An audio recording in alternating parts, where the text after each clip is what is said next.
ఓం శ్రీ గురుభ్యో నమ. ఓం శ్రీ మాత్రే నమ. శని శని గ్రహము చాలామంది కూడా ఎల్నాటి శని ఎల్నాటి శని అంటే ఏంటంటే ఏదైతే రాశిలో ఉంటారో వాళ్ళకి జన్మశని, ద్వితీయ స్థానంలో వాళ్ళ రాశి నుంచి ద్వితీయ స్థానంలో శని ఉంటే దాన్ని దాన్ని కూడా ఎల్నాటి శని అంటారు. అంటే ఏదైనా రాశిలో వాళ్ళ రాశిలో జన్మంలో ఉన్న ద్వితీయంలో ఉన్న వ్యయస్థానమైన 12వ స్థానంలో ఉంటే దాన్ని ఎల్నాటి శని అంటారు.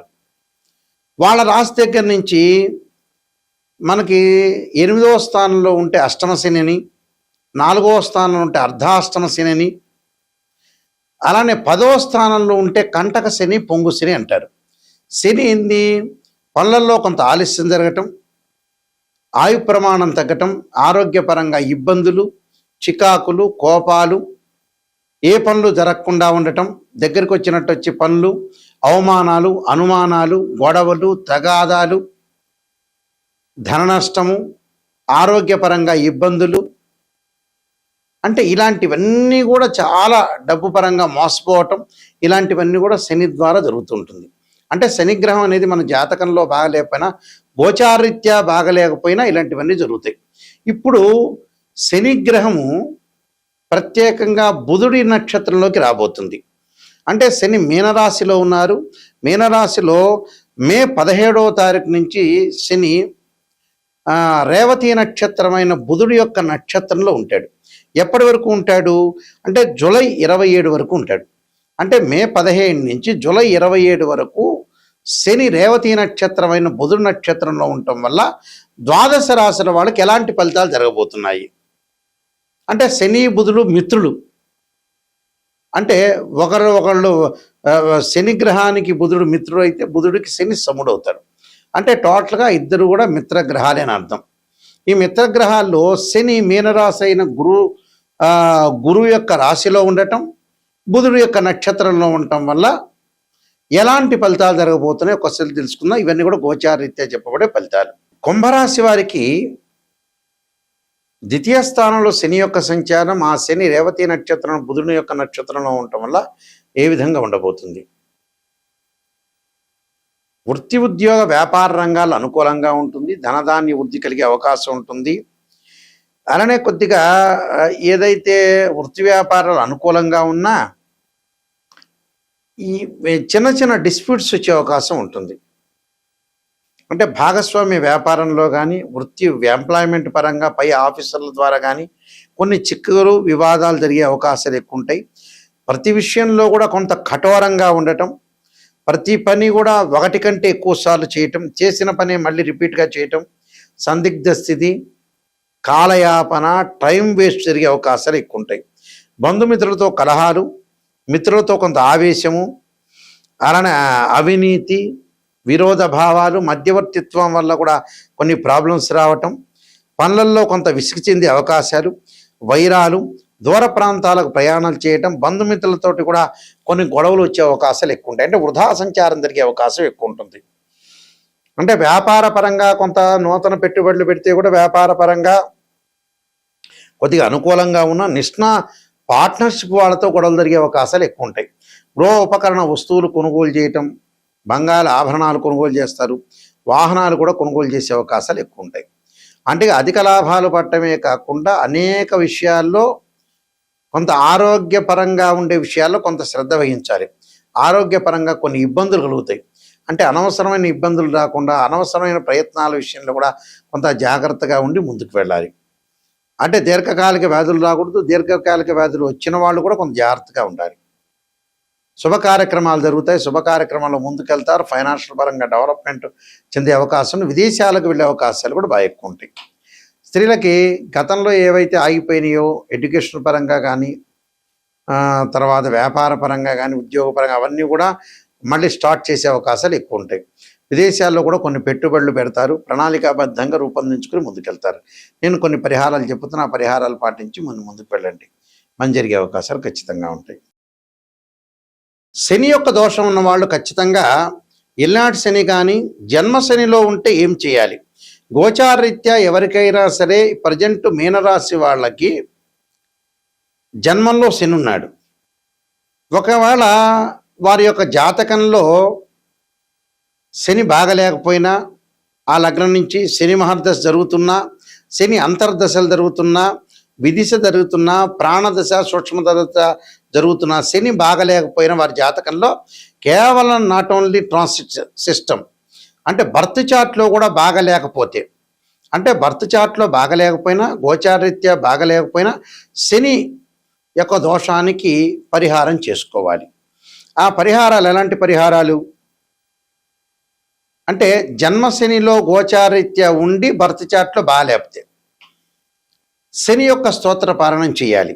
దక్షిణాకాళి యొక్క స్తోత్ర పారణాన్ని శనివారం చేయటం, నీలాంజన సమాభాసం రవిపుత్రేమాగ్రజం ఛాయామార్తాండ సంభూతం తం నమామి శనైశ్చరం అనే మంత్రం చక్కగా చదువుకోవాలి.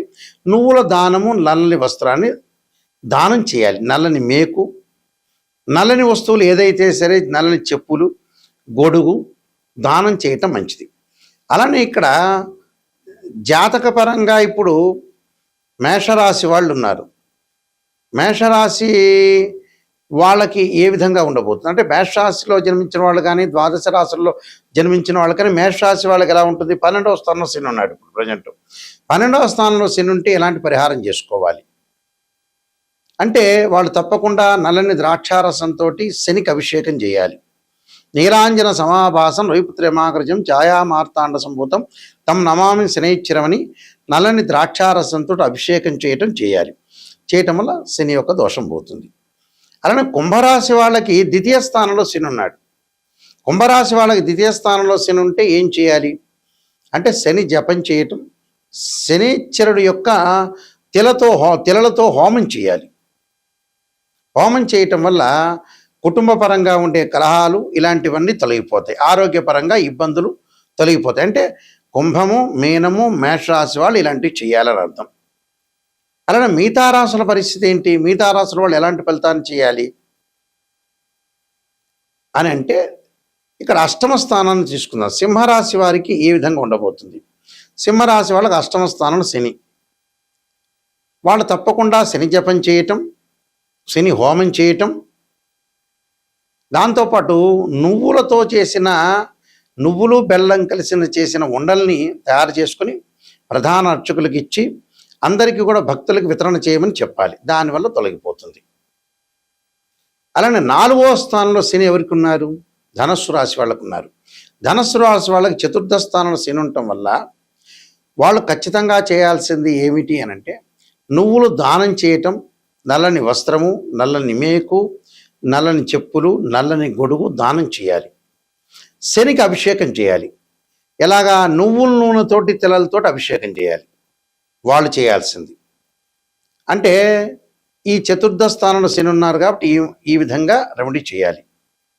అలానే కంటక లేదా పొంగు స్థానం అన్నాము అంటే, వాళ్ళ రాశి దగ్గర నుంచి దశమ స్థానంలో శని ఉంటాం. ఎవరికి ఉంది దశమ స్థానంలో? మిథున రాశి వాళ్ళకు ఉంది.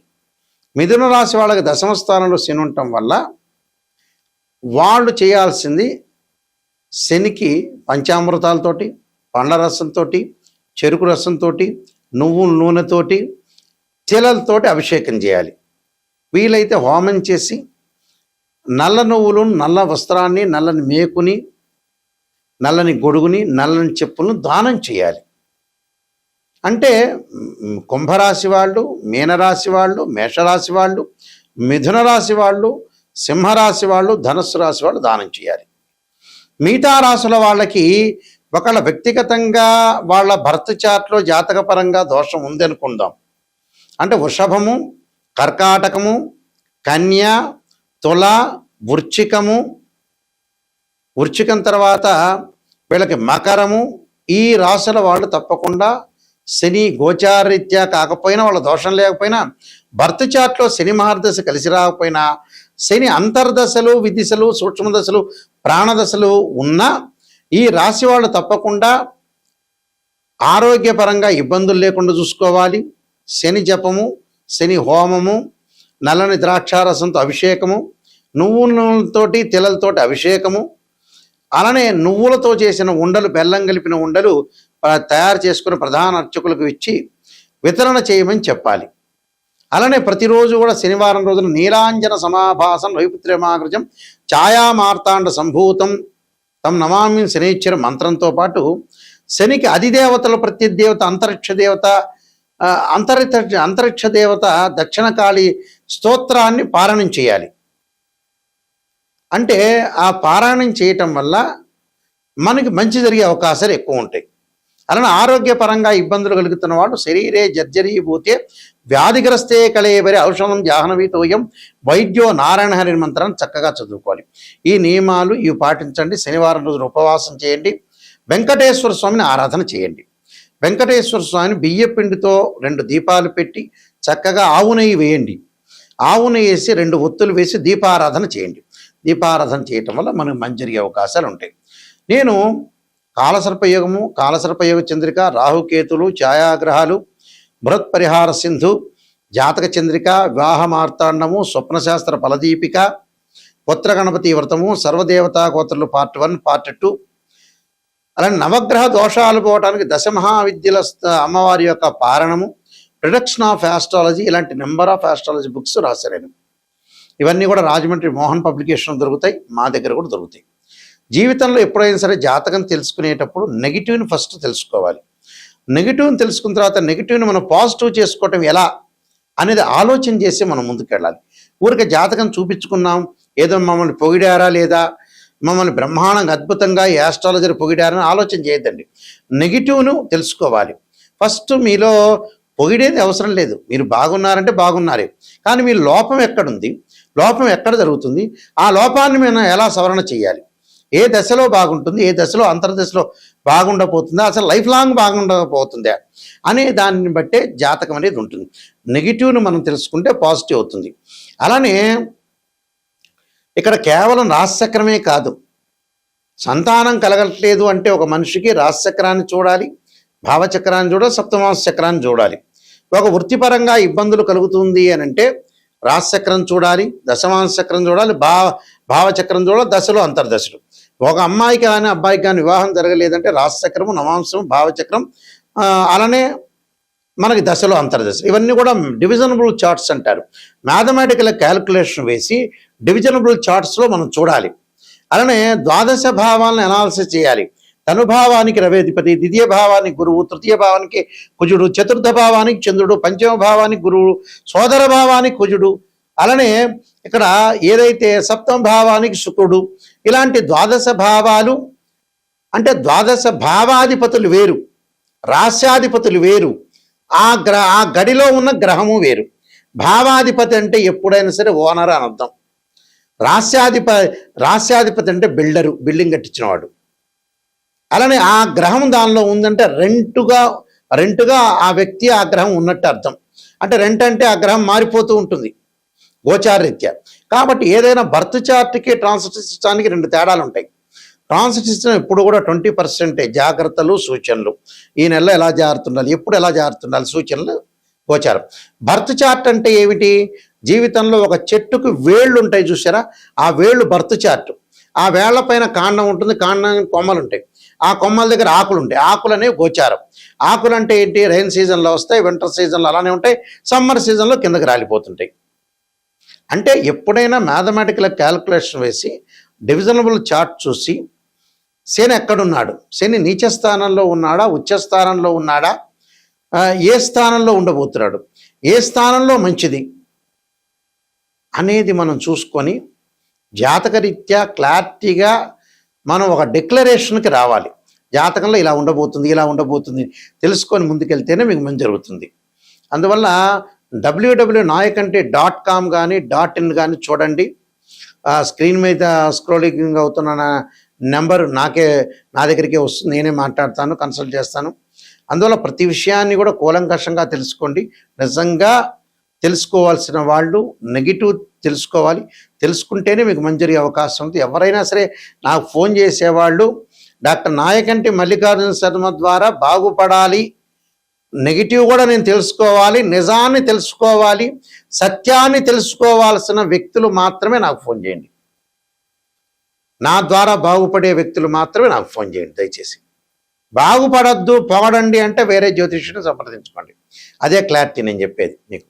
అందువల్ల జాతకాన్ని క్లియర్గా తెలుసుకుంటేనే మీకు మంచిది. లేకపోతే ఊరికే మీ టైం వేస్ట్, మీరు అడగటము వేస్ట్ అవుతుంది. అందువల్ల ఖచ్చితంగా ఇలాంటివన్నీ తెలుసుకోండి. ఒక అవగాహనకి రావాలి. ప్రజలైనా కూడా ఒక అవగాహనకి రావాలి. నిజాన్ని తెలుసుకోవడం చాలా మంచిది.